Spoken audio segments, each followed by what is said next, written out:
नमस्कार। आज मैं आपके सामने फिर प्रस्तुत हूँ छोटी छोटी और मोटी बातें लेकर। आपका समय ज़्यादा वेस्ट ना हो, इस वजह से मैंने पहले ही यहाँ पर सब नोट डाउन कर रखा है कि क्या मुझे बताना है, क्योंकि मैं जब बताता हूँ शायद कुछ मैं दिमाग से मुझे स्लिप कर जाता है और मैं उन चीज़ों को छोड़ देता हूँ। उस वजह से मैंने पहले ही इसमें पहले राइटिंग भी कर रखा है, सब कुछ लिख रखा है, प्री डिफाइंड है। अब चलिए आपका आज चर्चा करते हैं। आज हमारी चर्चा रहेगी जिन विषयों को जो जैसा मैंने प्रीवियस वीडियो में आपको बताया था कि कुछ सिलेक्टिव टॉपिक्स हैं जो केवल रीट में ही पूछे जाते हैं।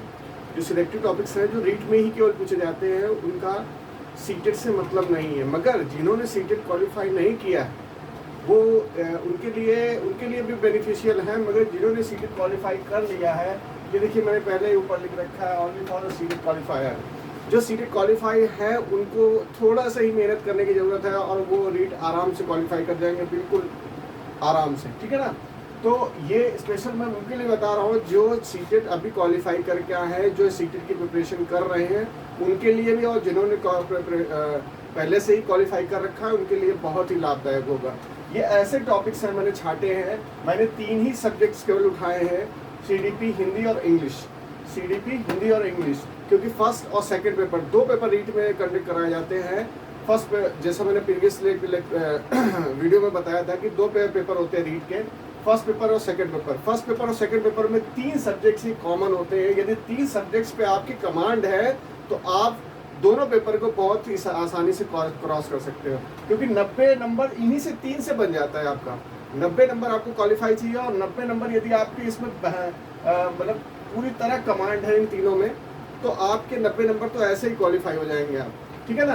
तो आप ये जो 90 नंबर है जो दोनों में कॉमन है, कैसे हमारी स्ट्रेटेजी, यही मेरी स्ट्रेटेजी रहेगी कि ये 3 सब्जेक्ट्स जो है इनको लेके चला जाए, क्योंकि इन 3 सब्जेक्ट्स के से आपका दोनों पेपर क्लियर हो जाएगा, ठीक है ना। जैसा मैंने मेरी स्ट्रेटेजी जो रही थी, मैंने इसको मतलब इन तीनों में विशेष फोकस किया था और दूसरे सब्जेक्ट्स में भी किया था, मगर इसमें 90 नंबर में तो बिल्कुल जम के तैयारी की थी। चलिए कोई बात नहीं, आज उन्हीं प्रीवियस लेक्चर्स में प्रीवियस जो पेपर रहे थे उसका मैंने एनालिसिस किया। मैंने देखा कि जो सीटेट में जो चीज़ें नहीं पूछी जाती हैं मगर इसमें केवल स्पेशली पूछी जा रही हैं, उसके बारे में आपको बता दूं। प्रीवियस पेपर जो आया था आपका रीट का, उसमें कुछ सीडीपी के कुछ टॉपिक्स थे, जैसे मैस्लो की मांग की थ्योरी। मैस्लो का क्या होता है, मांग का सिद्धांत। मैस्लो का जो मांग का सिद्धांत है, जैसा कि आप लोग यदि तैयारी कर रहे होंगे तो मैस्लो के मांग के सिद्धांत में भी आगे वीडियो में बना सकता हूँ। मगर आप आज ये देखिए कि मैस्लो की जो मांग की थ्योरी है, मांग की थ्योरी में क्या हो रहा है कि मैस्लो की मांग की थ्योरी केवल रीट में ही पूछी जा रही है। उसके बाद सिगमंड फ्राइड इतना इंपॉर्टेंट है, इसमें 3 से 4 क्वेश्चंस बनते हैं। सिगमंड फ्राइड से डायरेक्टली भी क्वेश्चन पूछ लिए जाते हैं और इनकी डिफेंस मैकेनिज्म है उसमें से भी क्वेश्चंस आते हैं, ठीक है ना। व्यक्तित्व परीक्षण से कम से 3 से 4 क्वेश्चंस आते हैं जो सीटेट में नहीं पूछा जाता मगर इसमें पूछा जाता है। और खास कर व्यक्तित्व परीक्षण 2 प्रकार के होते हैं, जैसा कि मैं आगे भी यदि आपको जरूरत होगी तो मैं वीडियो बना दूंगा। व्यक्तित्व परीक्षण 2 प्रकार के होते हैं, उनमें से एक परीक्षण टैट परीक्षण, ये यूपी टेट जो क्वालिफाई किया होंगे टैट को आसानी से मतलब समझ पा रहे होंगे टैट का मतलब क्या है, ठीक है। थेमेटिक एप्रिसिएशन टेस्ट होता है, ठीक है। तो टैट विशेषकर टैट से भी 1 से 2 क्वेश्चंस बनते हैं। ये मैंने ऐसे टॉपिक्स मुझे दिखाई पड़े जो सीटेट में नहीं पूछे नहीं जाते हैं, और ये मगर इसमें रीट में फर्स्ट और सेकंड लेवल में दोनों भर के क्वेश्चन 3 से 4 क्वेश्चन आते हैं। चलिए अब हिंदी की बात करें। मूल्यांकन की विशेषता से 2 से 3 क्वेश्चन आपके फिक्स हैं। आपके कभी न कभी उसमें रीट में घुमा के वैधता, वास्तुनिष्ठता और विश्वसनीयता, तीनों पे घुमा के क्वेश्चंस पूछे जाते हैं। कभी वैधता पूछ लेंगे, कभी वास्तुनिष्ठता पूछ लेंगे, कभी वैधता पूछ लेंगे। इनमें से इनकी विस्तृत व्याख्या आगे वाले लेक्चर में करेंगे, मगर इन तीनों को बिल्कुल फोकस करना जरूरी है। ये तीनों चीजें सीटेट में नहीं पूछी जाती, ठीक है ना, सीटेट में नहीं पूछी जाती, ठीक है। तो अब देखिए जो सीटेट में नहीं पूछी जाती, सीसीई, ये बहुत इंपॉर्टेंट है। सीसीई इसमें भी है, तीनों सब्जेक्ट में सीसीई पूछा जाता है। सीसी का मतलब होता है कंटीन्यूअस और कॉम्प्रिहेंसिव एवोल्यूशन। ये सीबीएसई सीबीएसई द्वारा जो एक सीसीई तैयार किया गया था 2009 में तैयार किया था और 10 में इसका इम्प्लीमेंट हुआ था। 2009 में कक्षा 9 के लिए और कक्षा 10th में 2010 में कक्षा 10 के लिए इसको इम्प्लीमेंट किया गया था, ठीक है ना। इससे भर भर के 2 से 3 क्वेश्चंस पूछे ही जाते हैं। वाक्यों के अवयव, वाक्यों के अवयव, अवयव क्या है, उसके अवयव क्या है, उनके विशेष अवयव अलग अलग विभाजित करके हम बाद में पढ़ेंगे। वाक्यों के प्रकार, सरल, संयुक्त और मिश्रित। ये इंग्लिश में भी सरल, संयुक्त, मिश्रित, जैसा आप जानते हो सिंपल सेंटेंस, संयुक्त सिंपल, संयुक्त, कंपाउंड और कॉम्प्लेक्स तीनों होते हैं। तो इसी तरह से हिंदी में भी तीनों वाक्यों को पहचानना, उनको जानना। वाक्यों के अंग, कितने अंग होते हैं, उसके अंदर, वाक्य के अंदर कितने अंग होते हैं, जैसे कर्ता, क्रियाक्रम 3 अंग हो गए, इस तरह से अंग विभाजित कर रखा है। तो ये जो मैटर, स्टडी मैटर है, ये मटेरियल है, स्टडी मटेरियल है, ये सीटेट में नहीं पूछा जाता मगर रीड में पूछा जाता है। इसलिए विशेष आपको ध्यान यहाँ पर केंद्रित करना चाहता हूँ। अब देखिए इंग्लिश में ट्रांसक्रिप्शन जो आता है वो 3 से 4 क्वेश्चन, कभी कभी 5 क्वेश्चन भी मैंने ट्रांसक्रिप्शन के देखे हैं। डायरेक्टली इनडायरेक्टली यदि आप दोनों पेपरों की बात करी जाए तो 6 से 7 नंबर आपके ट्रांसक्रिप्शन से आ जाते हैं। फिगर ऑफ स्पीच, ठीक है, मेटाफोर, सिमिल, इस टाइप के इससे यदि दोनों पेपर की बात कर ली जाए तो ये इसमें हमारा आ जाता है 3 से 4 क्वेश्चन इसमें आते हैं जो सीटेट में नहीं पूछे जाते।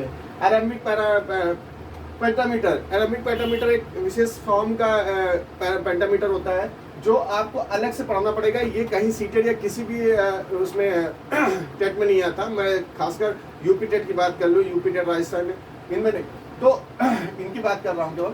एरेमिक पैरामीटर आपको अलग से पढ़ना पड़ेगा। आइटम्स और फ्रेज, इनके लिए अलग से पढ़ना पड़ेगा, ये सीटेट में नहीं पूछा जाए। टाइप ऑफ साउंड्स, ये बहुत इंपॉर्टेंट है। 3 से 4 क्वेश्चन टाइप ऑफ साउंड से आते हैं। सेमी वोवल्स, फ्रिक्टेटिव्स, लेटर और नेजल्स, इस टाइप के और भी हैं इनके प्रकार जिनके बारे में आप बहुत आगे चर्चा करेंगे, मगर आप बेसिक एक आइडिया जो देना चाहता हूँ वो मैं दे रहा हूँ। टाइप ऑफ साउंड से कम से कम 3 से 4 क्वेश्चन पूछे जाते हैं। पोएट्री टाइप से बिल्कुल फिक्स है। सोनेट, एलेजी, पिछले बार सोनेट से क्वेश्चन पूछा गया था, एलेजी से क्वेश्चन पूछा गया था, मगर इनके और भी टाइप्स होते हैं, उनके भी टाइप्स में पोएट्री की टाइप्स भी पढ़ना आपको बहुत जरूरी है। इस लिहाज से मैं एक छोटा सा वीडियो बना रहा हूँ केवल सीटेट क्वालिफायर्स के लिए, जो इतने टॉपिक पढ़ के ही क्वालिफाई कर जाएंगे, मगर जिन्होंने सीटेट अभी तक क्वालिफाई नहीं किया है उनके लिए मैं एक सेपरेट वीडियो बना दूंगा। सेपरेट वीडियो इसलिए बना रहा हूँ क्योंकि सीटेट वालों जिन्होंने सीटेट क्वालिफाई नहीं किया उनको और विशेष इनको यदि 50% आपको, यदि आपको 30% इनको मतलब मेहनत की जरूरत है तो उनको पूरा 100% देना पड़ेगा। ऐसा नहीं है कि वो नहीं क्वालिफाई कर सकते, वो सब क्वालिफाई कर सकते हैं, मगर उनको ज़्यादा मेहनत करनी पड़ेगी, ज़्यादा एफर्ट जोड़ना पड़ेगा, तब वो जाके रीट में दोनों पेपर में क्वालिफाई कर रहा हूँ। मैं किसी एक टारगेट नहीं बना रहा हूँ, मैं दोनों पेपर पे टारगेट बना रहा हूँ, क्योंकि आपका उद्देश्य होना चाहिए पूरी नियुक्तियों पे टोटल एफर्ट, ठीक है ना। टोटल एफर्ट करना है हमको, फर्स्ट पेपर और सेकंड पेपर, ठीक है ना। फर्स्ट पेपर और सेकंड पेपर जिसका जैसा एलिजिबिलिटी बन रही हो उस हिसाब से करें, मगर चाहे फर्स्ट पेपर हो चाहे सेकंड पेपर हो, किसी की एलिजिबिलिटी बन रही हो या ना बन रही हो, मगर हिंदी इंग्लिश और सीडीपी ये 3 दोनों में कॉमन होती है और दोनों में आपको पढ़ना जरूरी है, क्योंकि कहीं के क्वेश्चन कहीं भी पूछ लिए जाते हैं, इसमें कोई मतभेद नहीं है और इसका कोई दूसरा आइडिया नहीं है। इसलिए जैसे आपको ज़्यादा से ज़्यादा प्रैक्टिस करनी पड़ेगी, दोनों लेवल की प्रैक्टिस करनी पड़ेगी। इस लिहाज से कह रहा हूँ, तो चाहे आप कोई भी एलिजिबिलिटी रखते हो, मगर आपको ये जो मैंने पॉइंट्स बताए ये सबको फोकस करना पड़ेगा, चाहे वो डिप्लोमा होल्डर हो या फिर डिग्री होल्डर हो, ये कोई मैटर नहीं करता। ये तभी 3 सब्जेक्ट्स में डिस्कस कर रहा हूँ क्योंकि ये तीनों सब्जेक्ट्स सबके लिए कॉमन है, सबके लिए एक जैसे हैं। इसलिए मोर प्रैक्टिस, आपको बहुत ज़्यादा प्रैक्टिस करनी पड़ेगी, ठीक है ना। तो आपको रीट क्वालिफाई करना है तो आपको प्रैक्टिस तो करनी पड़ेगी, जाहिर सी बात है। पहले तो मेरिट का मामला था, मेरिट का कोई मामला नहीं है। अब देखते हैं आगे, पहले इसको क्वालिफाई करिए, फिर आगे की रणनीति बताएंगे। आज के लिए बस इतना ही छोटा सा वीडियो बना के डाल रहा हूँ, शायद आपको पसंद आएगा। यदि आपको पसंद आता है तो लाइक करिए और मेरे चैनल को सब्सक्राइब करिए। तो उससे क्या होगा कि मुझे और मोटिवेशन मिलेगा और मुझे लगेगा नहीं, लोग मुझे पसंद करते हैं और मैं और अच्छे से अच्छा वीडियो बना के आपके सामने प्रस्तुत हो सकूँगा। आज के लिए बस धन्यवाद। Thank you for watching for my video.